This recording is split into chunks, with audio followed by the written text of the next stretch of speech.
in populated urban areas today. And as night has now fallen in Ukraine, the Russians continue to bombard the central square in the country's second largest city, Kharkiv, as well as targeting Kyiv's main television tower, which, according to reports, claimed 5 lives. Also today, President Joe Biden spoke with Ukraine's president. He pledged his support for Ukraine. And the two men also spoke about the escalation of attacks by Russian forces on civilian sites. And sources tell NBC News that U.S. officials are now concerned for the safety of American citizens living in Russia. They're worried the government will arrest Americans to retaliate against the imposed economic sanctions by the American government. The urgency for companies to pull out employees has increased now that Russia and the European Union have closed their airspace to each other's planes, making it much more difficult to get flights out of Russia. Well, while the fighting goes on, so does anxiety. Civilians are scrambling over the border into Poland, hoping to find safety. And that's where we find NBC's Jay Gray, where a humanitarian crisis is unfolding in real time. Jay? Good evening. Look, there has been a constant flow of refugees pouring into Poland across the border throughout the day, and it continues into the evening. Take a look. We're about a mile or so from the actual border gates here at an entry point. So many of these families rushing out of Ukraine as violence tears apart their homeland.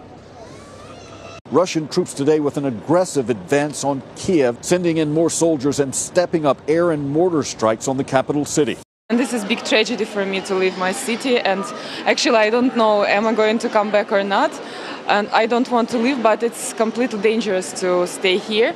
The battle has intensified in Kharkiv as well, Ukraine's second largest city, barely hanging on, according to those who escaped the violence, like this student who saw 6 of his friends killed and now worries for those left behind.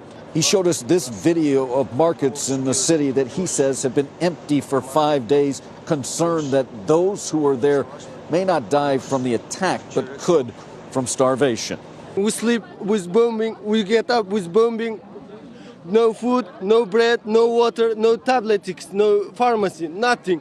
And the people of there staying, no money to go out, to run, no money. Ukraine need more help, please help. Their people is so good, you know, except they are. The emotions for so many here, a lot like the fighting along the front lines and the scramble to survive. Intense and overwhelming. Along the Poland-Ukraine border, I'm Jay Gray. Now back to you. Thanks, Jay. A lot to process there. Well, here at home, a Cleveland organization is packing medical supplies to be sent as quickly as possible to refugee camps in Poland. Emma Henderson spoke with them and a Clevelander who's already helping on the ground near Ukraine's border. Emma? Betsy, the Cleveland Maidan Association has been at the forefront of fundraising and sending supplies and funds to Ukraine. Last night, they packed things like coats, blankets, and shoes, but now it's all about those medical supplies. Dozens showed up to MedWish, which repurposes unused medical supplies specifically to be used as humanitarian aid. So volunteers were sorting through gloves, antiseptics, bandages, and more to load up into boxes and suitcases headed for the refugee camps on the border of Poland and Ukraine. Anthony Fulmas and 2 others are already there with 6 suitcases full of supplies, and he says those are already running out. Walking across the border, like I've met people that have been walking 50 kilometers just to get across the border because the traffic that to get across the border is just so bad. And some of these people even are doing it without coats. Fulmas says they have seen so many people with foot injuries like fractures because of the long distances they've had to quickly walk. Now, coming up at 6, I'll have more from that refugee camp, as well as what needs local organizations are trying to fill now that they have eyes on the ground. Betsy? All right, I know a lot of people are looking to help, Emma, so that's going to be one to pay attention to for sure. Thanks so much. Betsy, now on your feet at 5. The Midway Mall in Elyria could soon be getting a bit of a makeover, including a potential partnership with the Cleveland Clinic. In the State of the City address today, Elyria Mayor Frank Whitfield detailed a vision for the area. The goal is to transform the former mall into a health and wellness and industrial innovation park The city is in talks with the Cleveland Clinic to serve as the anchor tenant. The Cleveland Clinic confirmed to 3 News they are indeed in talks with the city to potentially provide additional health care services to the area. No word yet on when an agreement may be reached. Meanwhile, big changes are coming to Lock 3, that very popular event destination in the heart of downtown Akron. Today, Akron Mayor Dan Horrigan and his partners gave an update on their progress with plans for the venue. $3.5 million from Akron's American Rescue Plan Act money, as well as funds from the Knight Foundation, will go toward making the plans become reality.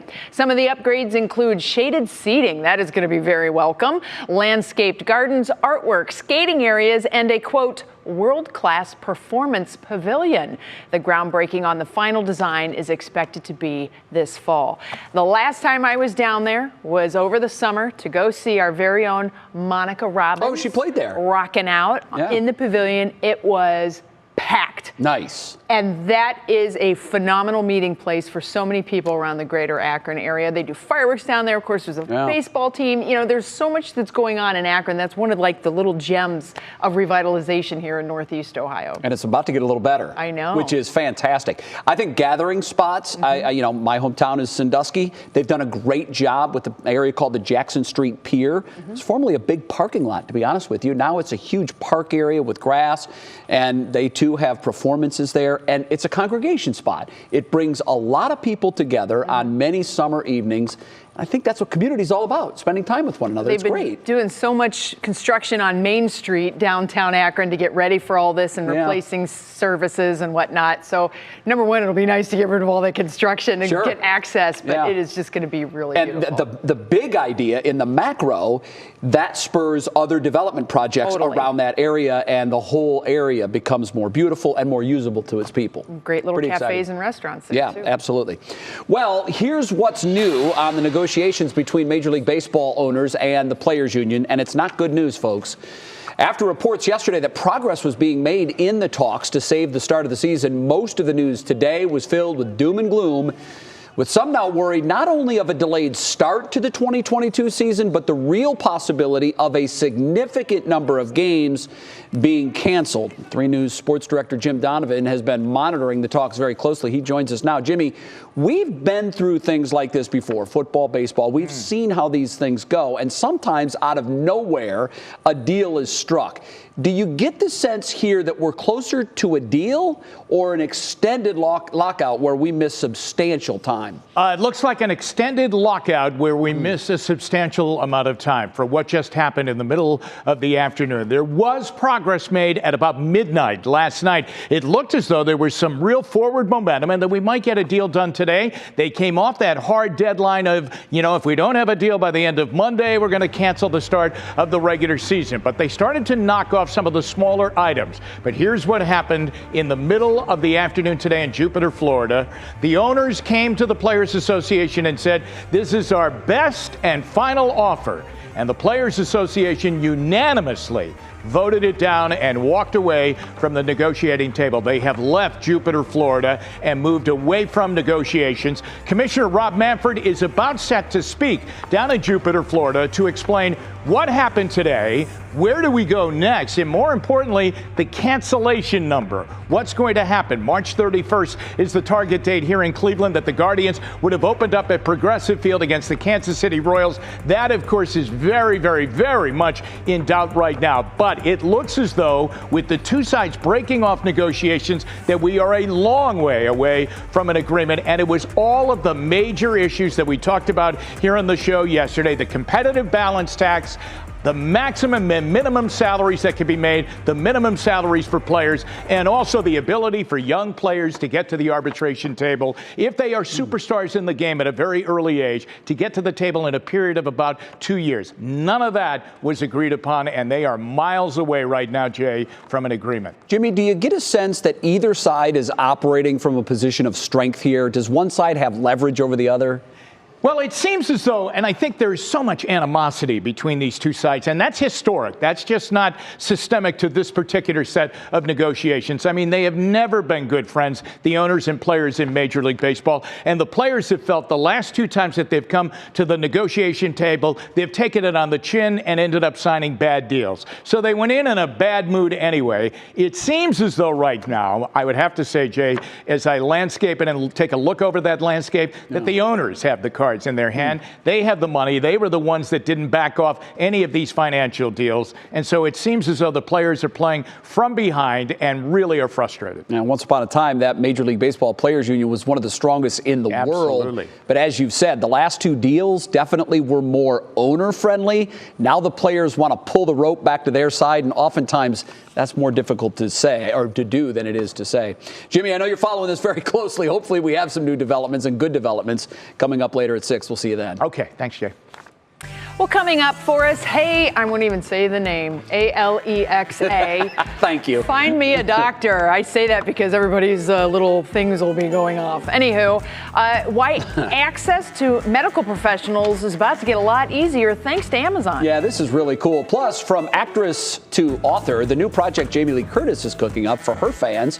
We'll have all the details on that. That's ahead in Pup Break. Had a few little showers out there, Matt Wentz. Yeah, we did. Hey, Alexa, what's the temperature right now? Oh, you didn't. I'm sorry. I know my wife's watching right now. Matt Wentz at WKYC.com. Here's my point. She's not as accurate as our numbers are because we've got the actual sensors in there. So temperatures today, very spring-like outside. We are dealing with some rain around the area. That rain will clear out as we go throughout our evening hours. Temperatures in the 40s. We have some 60s in the forecast. That device won't tell you that. Well, maybe she will. We'll be back.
Well, there will always be a doctor in the house thanks to a new partnership between Amazon and Teladoc. Yeah, this is a long time coming. I think the pandemic expedited it. True. But it's here. The internet giant and telemedicine provider announced a voice-activated virtual care program. And all you have to do is tell your Alexa device that you want to talk to a doctor. Then a Teladoc physician will call you on your device. It's a service that will be available for non-emergency situations.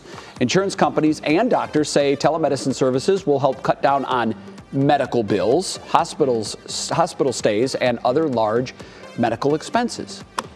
I'm not quite sure where to feel on this. Yeah? There's HIPAA issues for me, although Amazon knows everything.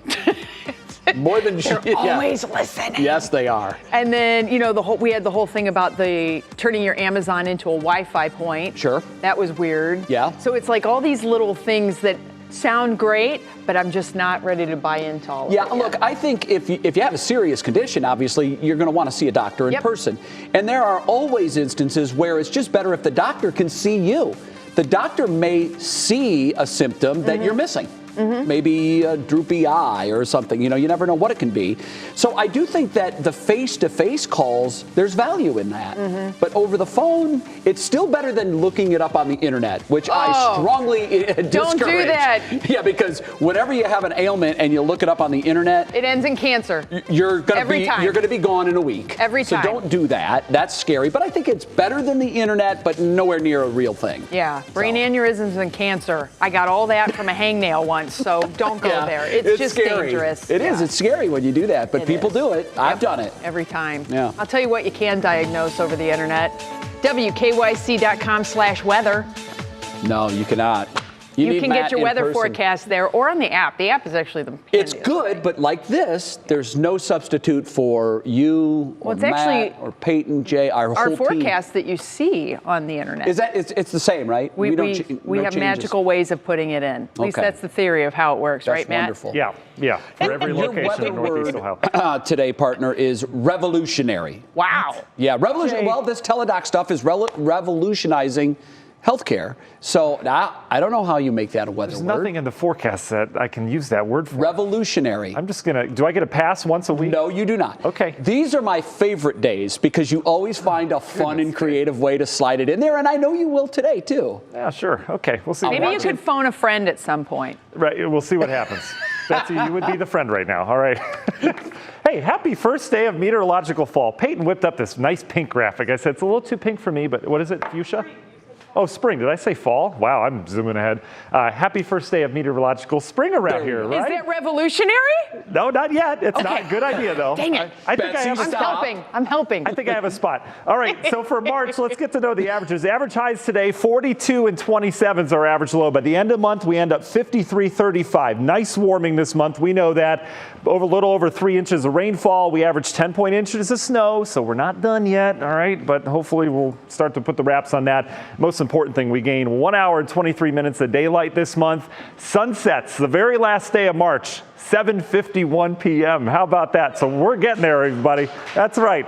If I got that every time, the forecast is over. No, not yet. Okay. You can see we've got the rain across Northeast Ohio. We were calling for scattered showers, but boy, this has been solid. Coming down areas of Lorain County, coming down real good just south of Norwalk now. You see the strip heads through areas of Medina County, Akron, up towards Cuyahoga Falls, seeing some decent rain right now. It's all along this boundary. This boundary is just stuck in place between the cold air of winter and the warm air of spring down to the south. It's going to kind of waffle back and forth, as I mentioned, over the next couple days, but it is warm south of here, and that is a sure sign that spring's not far off. Look at the 70s. Nashville 71, St. Louis 74, mid-70s all the way down to the south. You compare that to the 40s. Again, we're in between, so it's manageable, and we'll take it. You can see even the divide here across Northeast Ohio from 43 in Chardon down to 55 in Dover. Again, that warm air is not far off. So as we go through time, your National Zymark Hour by our forecast, we lose the rain tonight. We'll likely start with some sunshine tomorrow, but those clouds will increase. We've got another system that's going to zip in here tomorrow evening.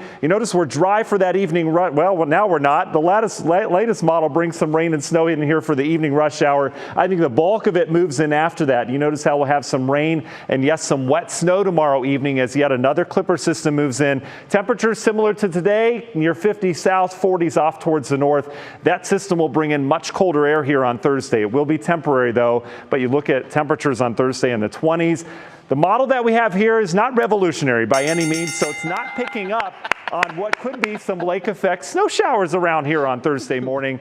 So we'll call for some lingering snow showers on Thursday. How much snow tomorrow and tomorrow night? Well, not a whole lot, but could it be a slushy coating, maybe up to an inch if all goes well, or not well, depending on how you view it this time of year. Union Home Mortgage 7-day forecast. Boy, the news is in the 7-day. Look at this, 58 on Saturday. We're going to warm up into the 60s on Sunday. It will come with some rain, though, but a very spring-like week ahead as we get into the weekend. We'll detail more on what that system looks like coming up in the forecast. You sure got Jay's attention. Yeah, that 66 is great. Right, it's going to feel wonderful. Even Saturday looks good at this point. So. Yeah, I'll take the rain. I don't care. Right? 66 is 66. All right, Matt. We expect more revolutionary things to come. Nice. Thanks.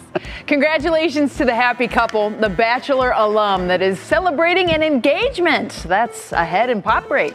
And man's or woman's best friend. So what happens when a couple tries to figure out who their dog loves most? Hilarious. That's our Worth the Watch. It's next when What's New comes right back.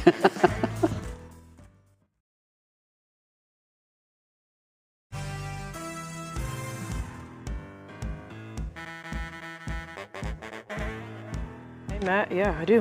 What's going on? Fantastic.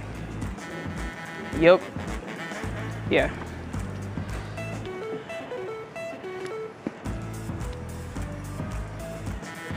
I think I lose a loved one. For Naira Rivers' family, hopefully.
Welcome back to What's New. There are all kinds of stories popping in the entertainment world today. Yeah, so we turn to our Kara Cotton for all the details. And Kara, you have an update on a sad story to start with. I do. Hi, Jay and Betsy. You know, it's never easy to lose a loved one, but for Naira Rivers' family, hopefully this settlement will offer some peace.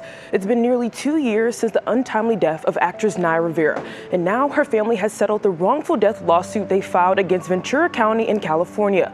The lawsuit was filed by Rivera's ex-husband, Ryan Dorsey, on behalf of their 6-year-old son, Josie. Following the news, the family's lawyer issued a statement saying, through this settlement, Josie will receive just compensation for having to endure the drowning of his beloved mother at Lake Peru. Naira Rivera was just 33 years old at the time of her death. And Jamie Lee Curtis may be leaving the Halloween franchise behind, but her roots in horror are still intact. We now have the first look at her new eco-horror graphic novel, Mother Nature. The book is adapted from the script for the upcoming horror movie of the same name, which will be directed by Curtis herself. Mother Nature follows a girl named Nova who witnessed her father's death at an experimental oil extraction site. Seeking revenge, she wages a campaign of sabotage and vandalism until one night she makes a terrifying discovery that changes everything. Mother Nature is currently available for pre-order. And last but certainly not least, congratulations are in order for Colton Underwood. The former Bachelor announced today on social media that he is engaged to boyfriend Jordan Brown. Colton, who came out as gay in early 2021, shared the news on Instagram saying, "Life is going to be fun with you." Underwood and Brown have been dating since summer 2021. And Jay and Betsy, if you guys are fans of the Jonas Brothers, the trio announced today that they're hosting a 5-night Las Vegas residency this June. Those are becoming popular. The Vegas short residency. stays? Yeah. Yeah. Hey, you know, people can plan trips around it and they can do a lot of shows. Don't have to do the same Entertain a lot of show people. every day for 3 years. I imagine that gets a little tedious. That would be a little boring. Are you complaining about what's new? Is that what you're doing? No, because it's always new. Every day is something different, especially when you're working with Jay. You Ladies just and gentlemen, never know what's I coming. present to you Betsy Kling. It's a marketing genius right there. All right, Kira. Thanks, Key. Thanks, and thanks for putting up with us. Yeah, absolutely. All right, today's Worth the Watch is an epic tale of a dog and its two owners. See, this couple decided to run in opposite directions to see which of the two the dog loves most. Who will the dog follow? We wait. And we wait.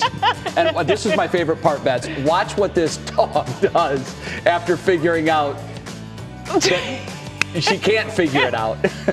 She just spins in a circle. Hilarious. That is so good. It is so very good. Be careful when you try these experiments because you could end up with hurt feelings.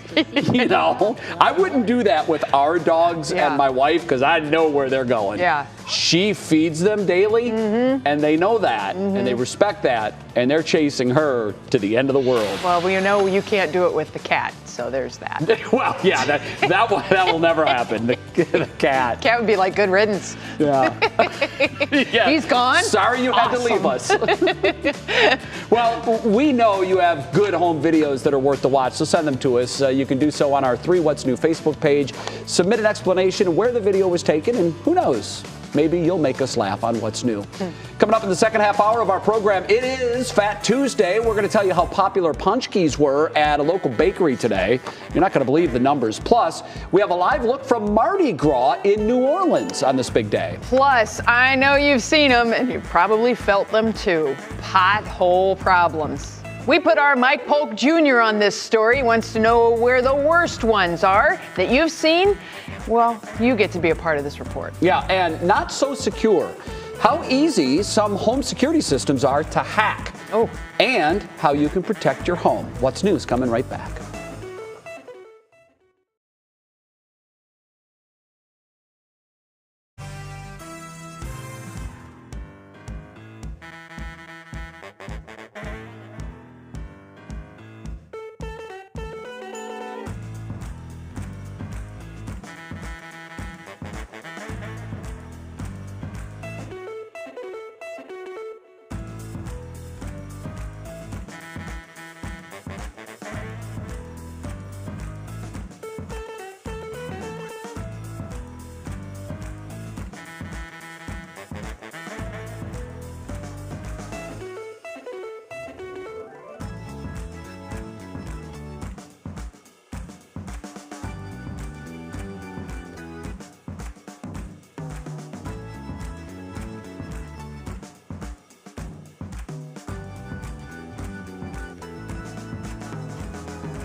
And now, live from WKYC Studios, this is What's New. And we start the 5:30 half hour of What's New with breaking news happening right now. The first two series of the upcoming Major League Baseball season are officially canceled. Major League Baseball Commissioner Rob Manfred made the announcement moments ago in a news conference in Jupiter, Florida. That means the first 6 games of the 2022 regular season are canceled. For the Guardians, they were scheduled to open with the Kansas City Royals here in Cleveland for 3 games and then host the Twins for another 3-game set. So those 6 home dates are gone. As of right now, the Guardians would open the regular season on Friday, April 8th in Kansas City. Now we wait for the Players Union and owners to meet again, which could take some time. We've been informed that the MLBPA is headed back to New York, meaning that no agreement is possible until at least Thursday. As such, camps could not meaningfully operate until at least March 8th, leaving only 23 days before the scheduled opening day. The clubs and our owners fully understand just how important it is to our millions of fans that we get the game on the field as soon as possible.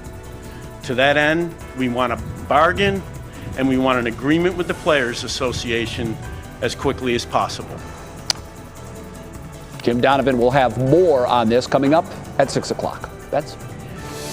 Also today, Russian forces escalated their attacks on populated urban areas of Ukraine. They bombarded the central square in Ukraine's second largest city of Kharkiv and also targeted Kyiv's main TV tower, killing 5 in the attack. This as President Biden says he plans to release oil from the U.S. Strategic Reserve. The White House says the International Energy Agency agreed to release millions of barrels of crude oil from the Strategic Petroleum Reserves. 60 million barrels will be released at first, per the agreement supported by the European Commission. Also, as part of the agreement, President Biden will authorize the Department of Energy to release 30 million barrels from the U.S. Strategic Petroleum Reserve, but America uses on average 20 million barrels per day. The move is aimed at protecting Americans from being hit with soaring fuel prices amid the Russian invasion of Ukraine. Also tonight, President Biden will deliver his first State of the Union address. He's expected to cover a variety of topics, including the economy, inflation, COVID, and, of course, the war in Ukraine. The president will try to bring attention to his wins, including the new infrastructure bill and making history with his Supreme Court pick. NBC's coverage starts tonight at 9.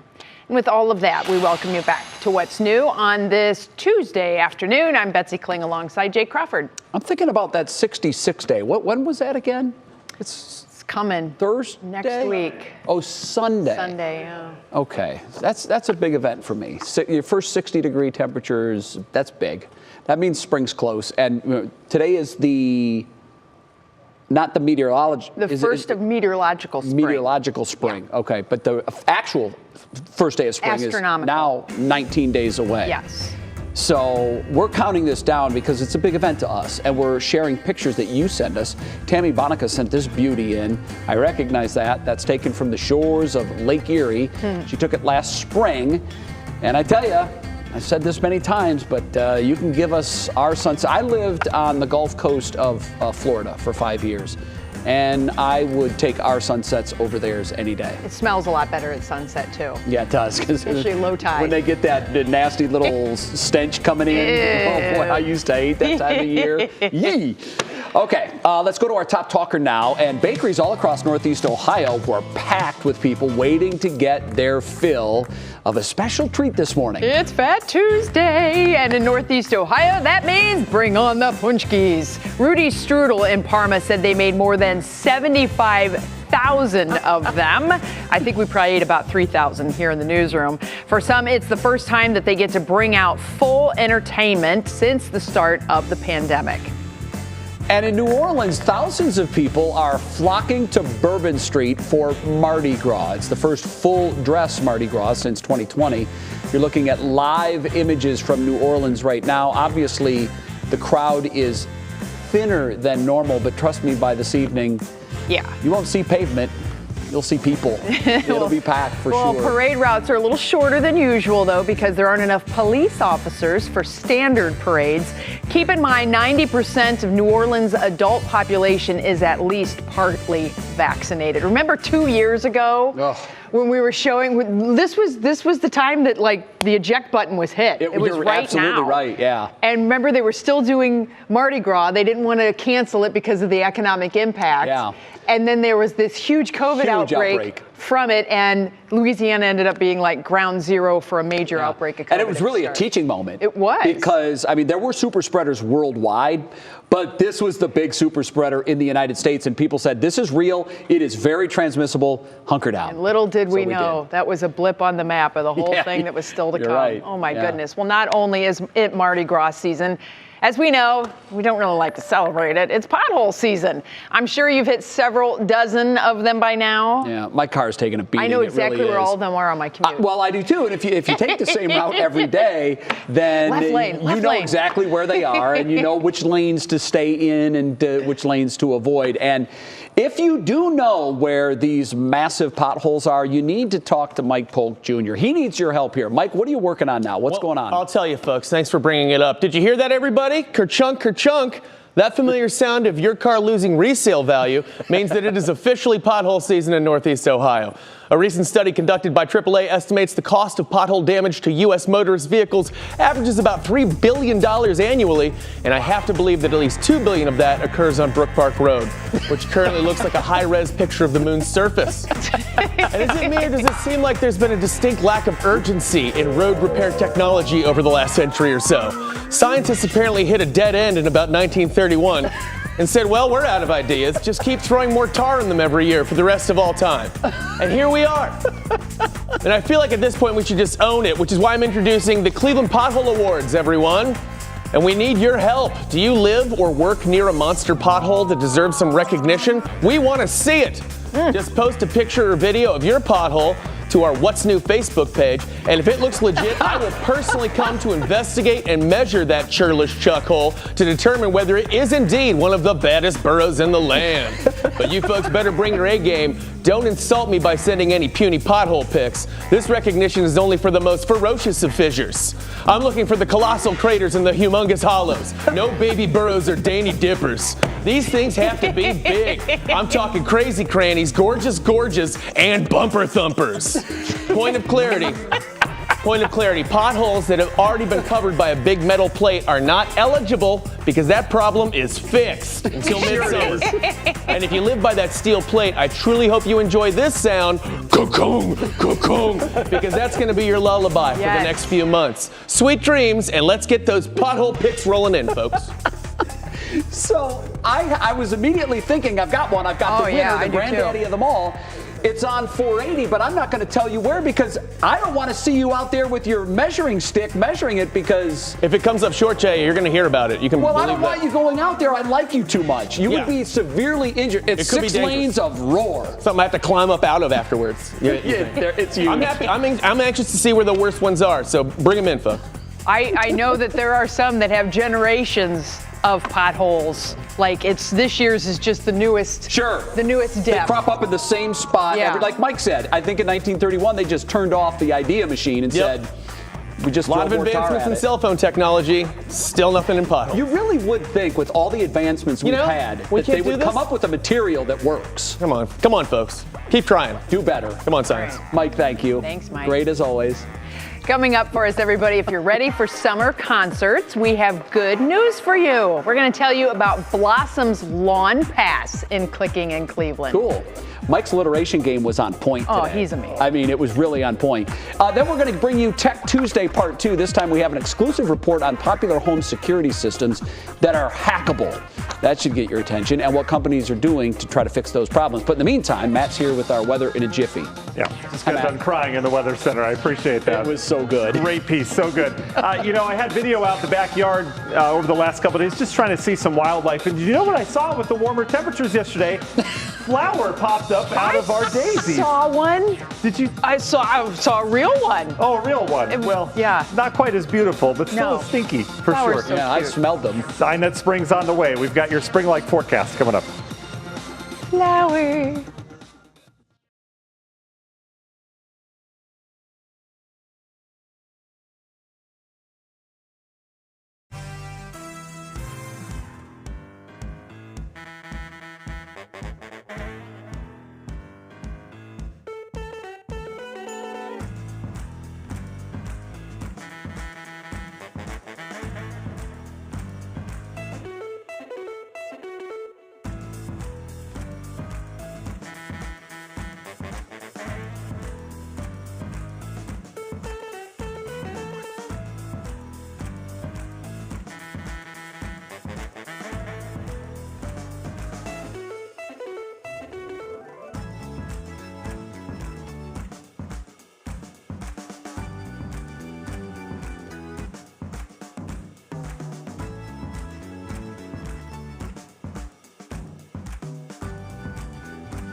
Welcome back to What's New, the Cleveland Auto Show, back at the IX Center. And if your budget is tight, maybe winning a car is the way to go. Attendees can enter to win a lease on a 2022 Honda Ridgeline Sport or a Hyundai Sonata SE. They have all the information on their website on how you can enter to win. Meanwhile, we spoke with the chairman of the Hyundai Dealer Association, who said people are coming in from all over for the Cleveland Auto Show because there just aren't as many places for you to check out these new cars these days. But in the old days, you'd be able to go to the Honda store, the Chevrolet store, the Ford store, and test drive your vehicles. Today, you can't do that. Our inventories are tight, cars are sold and pre-ordered coming in. So here at the Auto Show, you're actually able to come here, sit in the cars, drive them, and get a feel for them. And then order it and wait 3 to 6 months for it to come in. Well, the auto show runs through March 6th, though it's not quite that bad. But there is a wait these days. Well, it's a good time to buy convertibles because, at some point, someday, maybe July, that we might actually get to use it with the warm temperatures coming in. 60s not included in this weekend's forecast. Right. When it's warm this time of year, it rains. So, not the best. But you're right. I think we're due. We're due for a 70 or 80 degree day in July this year, Betsy. It should be nice. At least one. I've always said the most beautiful thing about living in Northeast Ohio is that you always forget what the previous season was. So I can't imagine it being green outside and warm, right? And then in the summertime, we're like, this is getting a little old, right? And then you can't imagine the snow. Well, maybe people don't say that. I'm not sure. But anyway, we're getting there. We've got the transition period ongoing across the month of March. And we've also got a transition area going across Northeast Ohio. And that's spelling some rain. And boy, it is coming down in buckets and spots. Look at some of this. Southern areas of Lorain County. You're dry in Lorain, but you get down towards Wellington, the Oberlin area, seeing some heavy rain. That stretches through Medina.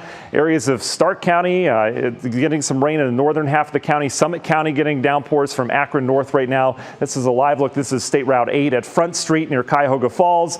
And you've got some pretty wet travel out there. Run of the wipers definitely needed, especially as you get in the center half of the viewing area. Rain will eventually clear. You could throw some raindrops in there. Models haven't handled this very well. You notice how we do clear out tonight. It's going to chill down tonight as well, down near freezing. May have some slick spots tomorrow morning if we can drop down below freezing for a couple hours. So keep that in mind. Here's our frontal boundary. This thing lines up from here all the way up towards the upper Midwest. It's dividing winter, which we've been flirting with last couple of days, and the spring-like air down to the south. We're right in between, so 40s and 50s. It's not too warm. It's kind of like the Goldilocks, not too warm, not too cold. But you can see down towards the south, we've got a big old abundant area of warm air that's just waiting to come up here this weekend. National Design Mart hour-by-hour forecast, clearing things out tonight. Again, down near freezing, slick travel in spots tomorrow morning. We should start sunny tomorrow. It's going to be on the cold side, but you notice how the clouds increase by afternoon. Temperatures similar to today, near 50 south. We'll hold into the 40s. If you're along the lakeshore, we'll have a wind off the lake tomorrow, so notably colder with that 34-degree lake water. And then we have rain and snow that's going to move in here tomorrow evening and tomorrow night. Wheat clipper slides through. Wet, gloppy snowflakes mixed with some rain. Could see a slushy coating by Thursday morning. Thursday is going to set the stage for a much colder day as winter kind of wins out for a day. But don't you worry, things are going to return. So as we look ahead towards the weekend, here's our system that passes tomorrow. Look at this demarcation line. Again, we're in the cold air on Thursday, but watch the rebound. Friday, we start to rebound. We'll be in the 30s Friday, but by Saturday, an area low pressure to our west is really going to bring in the warmth. We'll have 60s and 70s downstate. How far north that gets is still in question. Should remain dry much of Saturday, late in the day is where we start to play with some rain. And then Sunday, that boundary comes through with some rain, maybe some rumbles. And then another wave along that brings more rain in here as we get on into your Monday before we settle back into cold air. In terms of rainfall, we could be talking some heavier rain around here Sunday, Monday. So hopefully we get a couple dry days in between. Union Home Mortgage 7-day forecast is going to be pretty chilly around here Thursday, Friday before Jay's best day ever on Sunday. 50s and 60s, and the forecasts will return back to reality next week, Jay. Yeah, it's close. It's close. Maybe good enough for now. Yeah, good enough for this month, anyhow. All right, Matt, thanks. So much tech news today that we're actually giving you two parts of our Tech Tuesday. In part two, millions of us use home security systems, but what if some of them aren't so secure when it comes to hackers? Our tech guy, Brandon Simmons, has a Consumer Reports demonstration showing how some security systems can be disabled in a matter of seconds.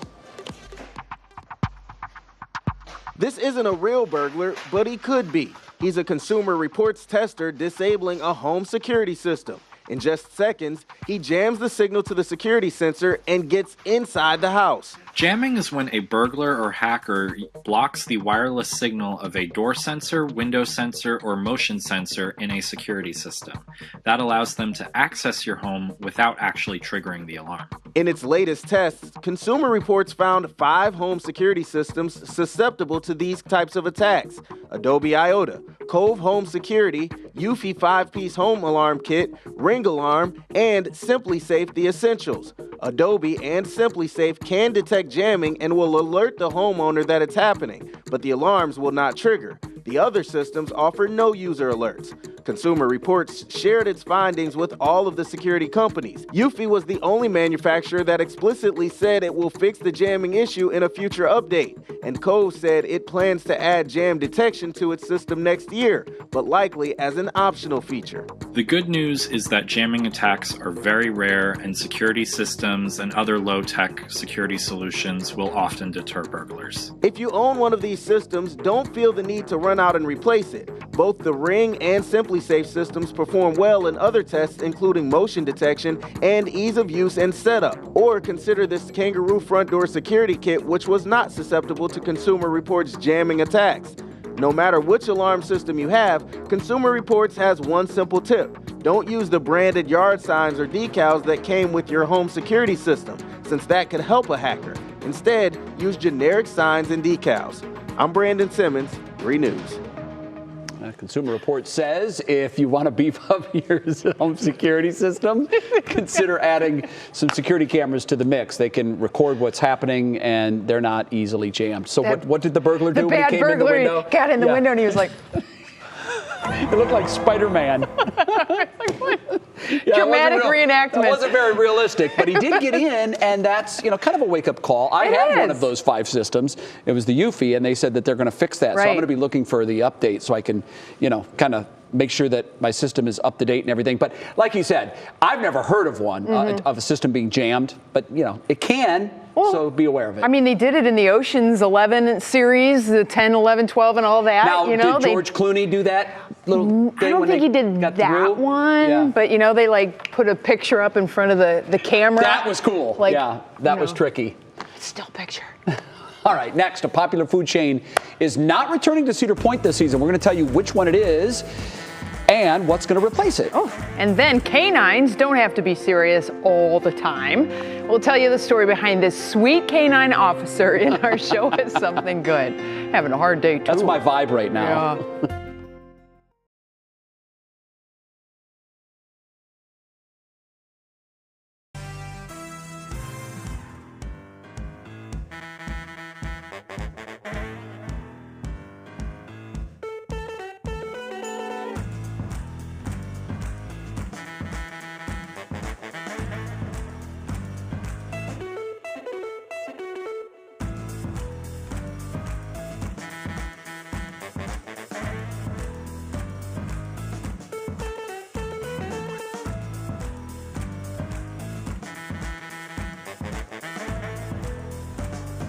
This is what's clicking in Cleveland. We have a new place at Cedar Point.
All right, it is time to see what is clicking in Cleveland. And for that, we bring in our digital anchor, Stephanie Haney. And Stephanie, you had me clicking at Blossom. Yes, that is one of my favorite signs of spring and summer, Betsy, the Blossom Music Center Lawn Pass. So that's what we're talking about first. It's back this year for $199.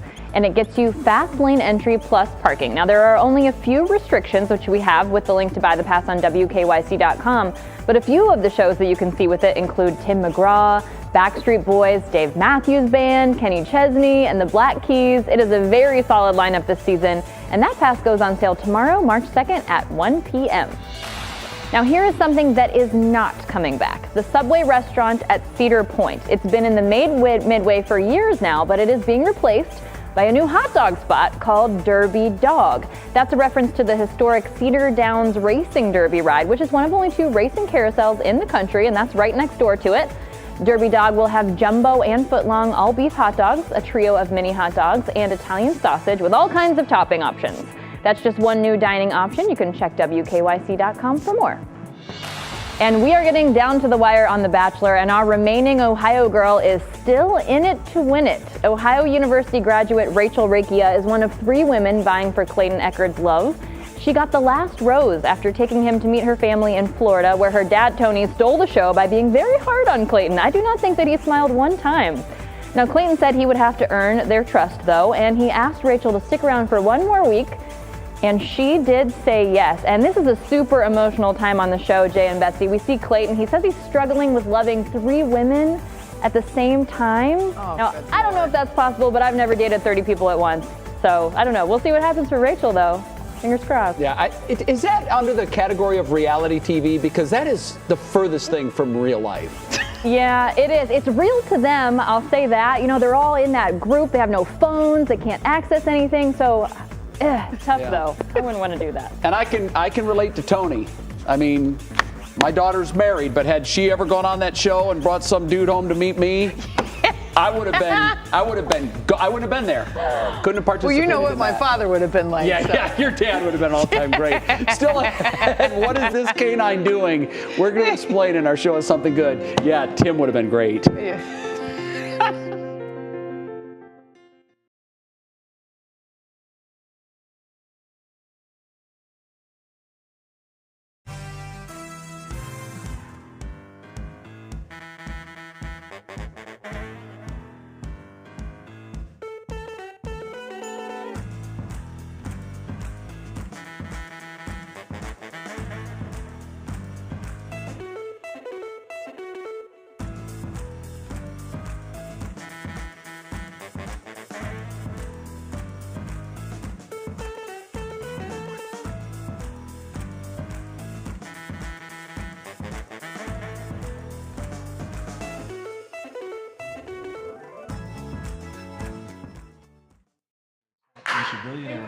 Hey, mic check. 1, 2, 3. Laura Queso's mic. Thanks.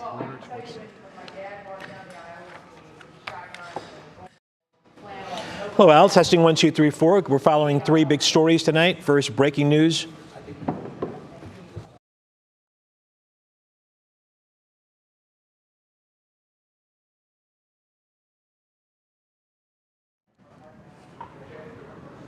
Hello, am I in the right place? Okay, mic check 1, 2, 3, mic check. Hello, hello, hello.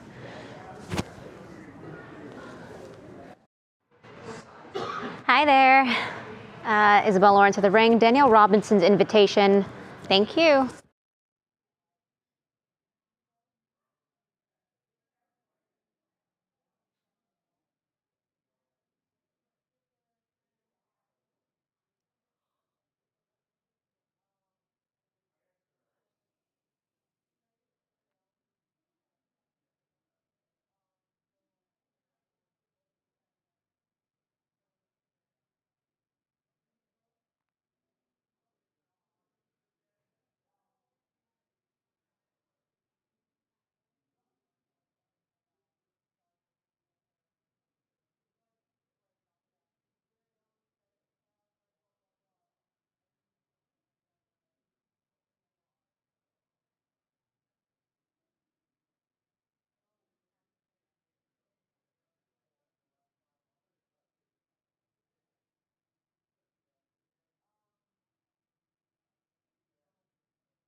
Okay, today's show is something good comes from Denver. This is hysterical. Rue is a canine on the sheriff's department there. She and her handler, Deputy Swan, make the rounds around the courthouse downtown every day. When they're done, Deputy Swan takes her to the same place every day to rest and get belly rubs from courthouse employees. Now, she also gets to take a little nap, too. I'd say that's all in a day's work for this hard-working pup. That is hysterical. You know, she is just laid out. You just have to do something with the dog once or twice, and then it's kind of burned into the cake. Yeah, it's baked into the cake. You have to do it then every day. Every day. Or you got a problem. But then, you know, with that dog, all he's got to say is one word. Oh, and it's back to action. Back on the job. We're out of time. Back tomorrow at 5, and we hope to see you then. 3 News at 6 with Russ and Laura starts now. Crisis in Ukraine. We are actually on the verge of a large humanitarian crisis. Hundreds of thousands of Ukrainians are fleeing their country as Russian troops step up attacks on civilian areas. How neighboring countries like Poland are helping refugees. Sending supplies. Here, a lot of help is needed. A lot of supplies are needed.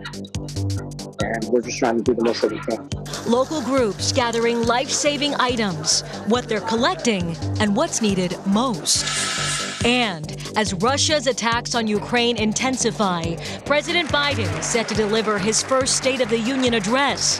What we can expect, plus the Northern Ohio woman who will be at First Lady Jill Biden's side in the House chambers. Plus, canine saved. What led to a local dog working at a jail being rushed to the vet. Live from WKYC Studios, this is 3 News at 6 with Russ Mitchell and Laura Queso. Good evening, and thanks for being with us. We are following 3 big stories tonight. First, breaking news. Within the past hour, Major League Baseball has canceled opening day. Players rejected the final offer to end the lockout. Jim Donovan is gathering all the latest and will join us in just a bit. And President Biden's first State of the Union address is just hours away now. And several agencies are working to make sure it's a safe night on Capitol Hill. But we begin in Ukraine, where cities there have been under attack by Russian forces for 6 days straight now. And today, those forces intensify their attacks on civilian areas in several Ukrainian cities. And as the fighting goes on, so does the exodus, as Ukrainians scramble over the border towards safety. NBC's Jay Gray has the latest now from the Ukraine-Poland border. Good evening. Look, there has been a constant flow of refugees pouring into Poland across the border throughout the day, and it continues into the evening. Take a look. We're about a mile or so from the actual border gates here at an entry point. So many of these families rushing out of Ukraine as violence tears apart their homeland. Russian troops today with an aggressive advance on Kiev, sending in more soldiers and stepping up air and mortar strikes on the capital city. And this is a big tragedy for me to leave my city, and actually I don't know am I going to come back or not, and I don't want to leave, but it's completely dangerous to stay here. The battle has intensified in Kharkiv as well, Ukraine's second largest city, barely hanging on, according to those who escaped the violence, like this student who saw 6 of his friends killed and now worries for those left behind. He showed us this video of markets in the city that he says have been empty for 5 days, concerned that those who are there may not die from the attack, but could from starvation. We sleep with bombing, we get up with bombing. No food, no bread, no water, no tablets, no pharmacy, nothing. And the people of there staying, no money to go out, to run, no money. Ukraine need more help, please help. Their people is so good, you know, except they are. The emotions for so many here, a lot like the fighting along the front lines and the scramble to survive. Intense and overwhelming. Along the Poland-Ukraine border, I'm Jay Gray. Now back to you. Clevelanders are on the ground at the border of Poland and Ukraine to help refugees as they cross tonight. Emma Henderson spoke to one and shares how local organizations are still sending help to those who can't go home. Ever since the first attack on Ukraine in Kyiv, that is when I started thinking about what should I do? What should I do? What's the best way I can help? This is a glimpse through the eyes of Anthony Fulmus at what's happening once people fleeing Ukraine make it safely out. A lot of families, yes, just sleeping on cottages. And as you can see right here. He says one of the biggest needs is medical supplies, something the Cleveland Maidan Association and MedWish are packing right now. Brook of Hope, who's one of our longstanding Ukrainian partners, and they are shipping out 3 containers on Monday. Anthony, other aid workers, and these vital supplies will be awaiting refugees after a long journey. A lot of people with, broken feet, sprained feet, anything, a lot of leg injuries, since a lot of them had to walk over. After talking to Anthony, they realized just how prominent foot injuries are there with people traveling those long distances. They actually just received 11 pallets of donations of orthopedic supplies here. Having those eyes on the ground to pinpoint urgent needs is proving valuable in packing smart, as local Ukrainians show no sign of slowing support for those back home. I mean, how can you not help if you can? How are you able to sleep well at night when you know that there's a war out there, there's children dying, there's people dying, not soldiers, just regular people right now. I mean, they're bombing regular people. The Cleveland Maidan Association says they have plenty of volunteers and are encouraging people who want to help to donate monetarily to them or other vetted nonprofits working directly with these refugees, Laura. And I know so many people have asked us how they can help, and we have more for you if you want to donate right now on WKYC.com. Emma Henderson live for us. Emma, thank you. Now to our other top story. President Biden will deliver his first State of the Union address tonight to a joint session of Congress. Of course, this speech takes on a different tone than the White House had originally planned now that the war is raging in Ukraine. NBC's Alice Barr has the latest from Washington. In the administration. President Biden faces a towering task in his first State of the Union address tonight, coming at a crossroads of crisis and low approval ratings. The president set to defend his strategy to battle soaring inflation and COVID-19.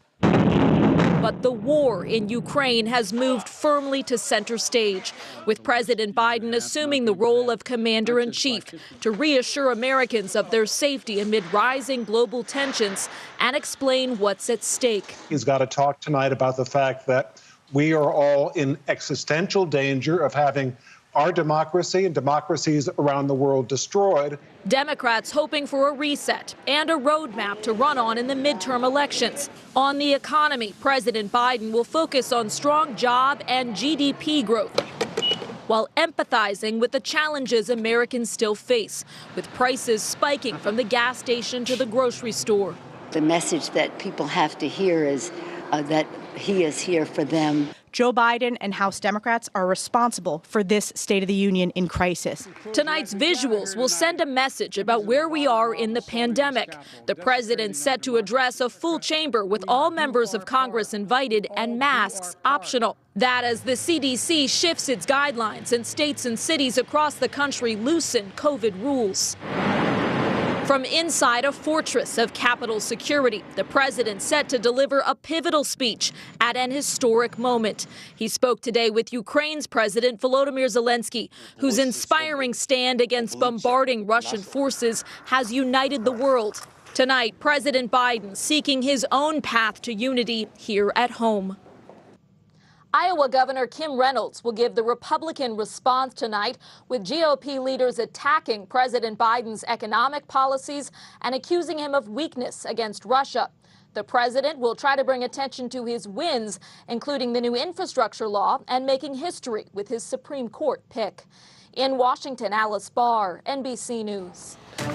And sitting alongside Dr. Jill Biden during tonight's address, an Ohio woman fighting passionately for veterans' rights. Sandusky native Danielle Robinson is keeping a promise to her late husband, who survived war zones only to die an agonizing death back here at home. For years, the government denied its toxic burn pits made service members sick. As Isabel Lawrence tells us, their stance may finally be changing. That all our hard work for the last 4 years has paid off. We are keeping our promise to Heath. Wearing the Army jacket of her late son-in-law, Susan Zier boarded a plane to Washington to join her daughter Danielle. It's a day they prayed would come. His dying wish was to be able to have better health care for soldiers that were coming down with these illnesses later on when they got back home on the home front. Heath Robinson died in 2020 from a rare form of lung cancer, becoming the latest in a growing number of service members and veterans to experience unexplained illnesses like breathing problems, autoimmune diseases, and rare cancers. The common thread? Burn pits. Football-sized fields in war zones where the military burned everything from chemicals, weapons, electronics, even body parts, with no safety precautions for military personnel stationed close by. We're going to get you the legislation you guys need to be taken care of and taken care of well. Care that has been denied for years because the Veterans Administration and military have refused to connect the vast majority of health issues to these toxic waste dumps. The issue is personal for the Bidens, too.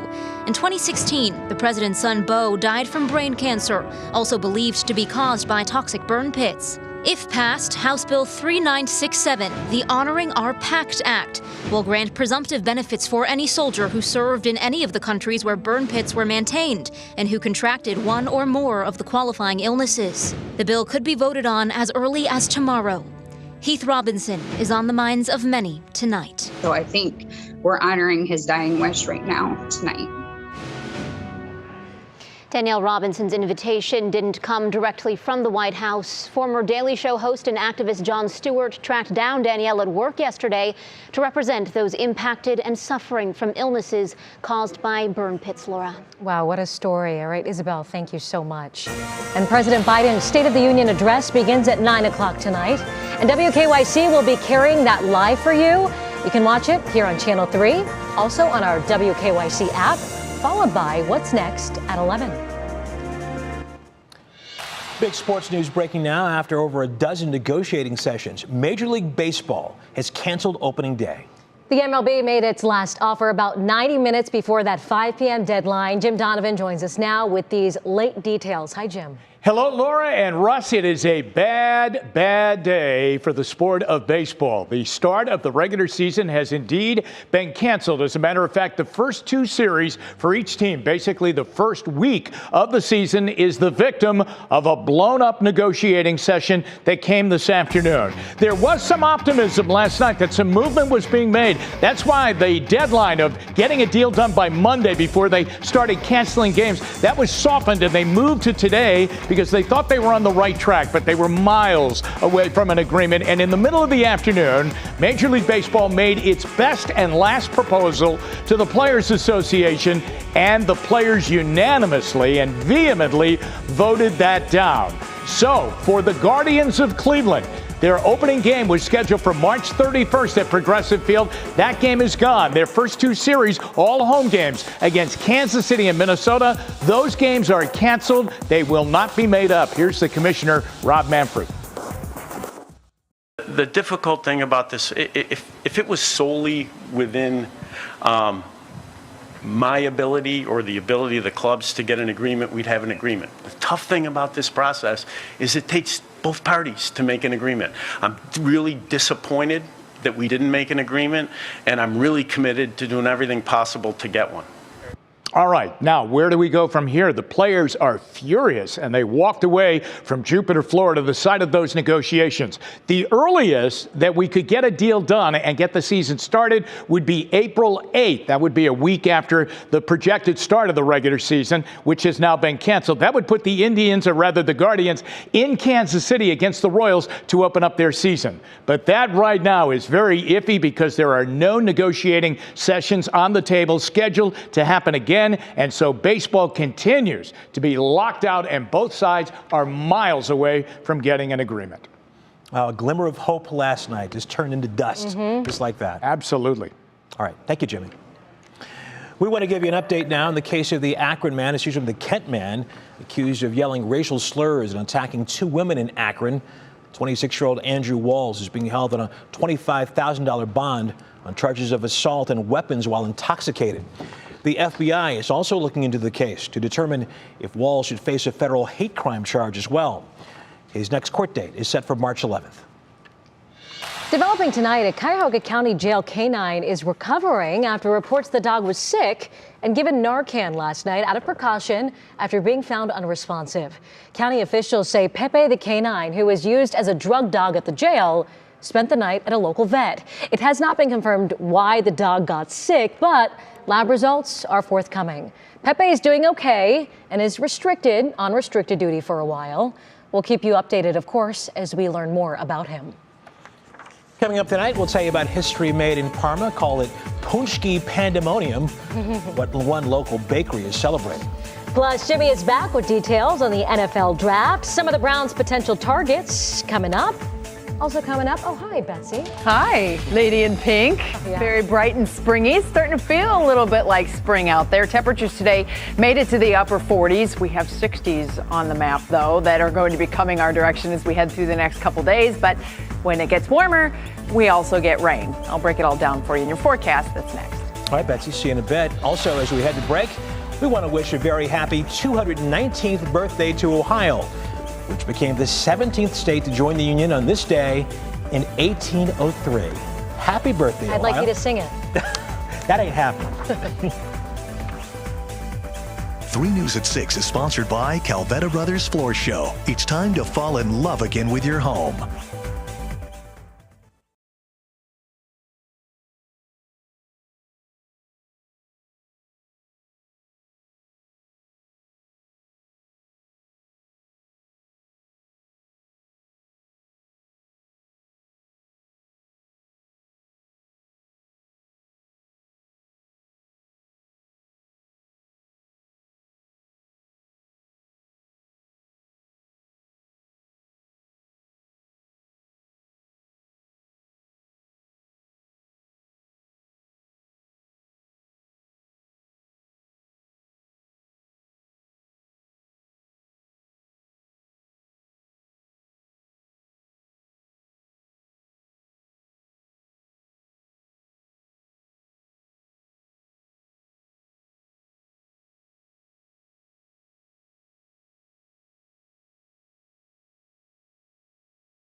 Well, happy Fat Tuesday, everyone. Today marks the time when people get the excuse to eat all the unhealthy foods, of course, ahead of the Lenten season. That's right. At Rudy's Strudel and Bakery on Ridge Road in Parma, they are very popular for their punchki. In fact, the sweet shop made history today, selling out all of them. Nearly 80,000 punchkis. The owner says this is the first time in the bakery's 74-year history that this happened on Fat Tuesday. Celebrations continue at this hour in New Orleans as Mardi Gras is back in full swing, minus some longer parade routes. It's the first full-dress Mardi Gras since 2020. It's going to be crazy. Down there tonight. I can't get over that bakery, though. That's sold out. Oh, yeah. And yeah. I haven't even had one yet. There are a few over on the table behind us in the newsroom, but I think they've been here since last night, so they're kind of like hockey pucks now. So I'd probably stay away from those. No. There were 2 less last night. I know Russ had one. I had one. They're Guys, just what you? so darn Hello. good. Just go for it, Laura. Yeah, I'm sure we'll get more tonight. It. Definitely. All right, here's the next few hours for everybody. Things are going to get better. That's the good news. We do have some rain that's coming down now. A lot of clouds in place, but just over the border in Michigan, they have clear skies to report. That is coming our way. But the temperatures are on the cool side. We are sitting under a frontal boundary right now. Cold front dropping into the area, so we have a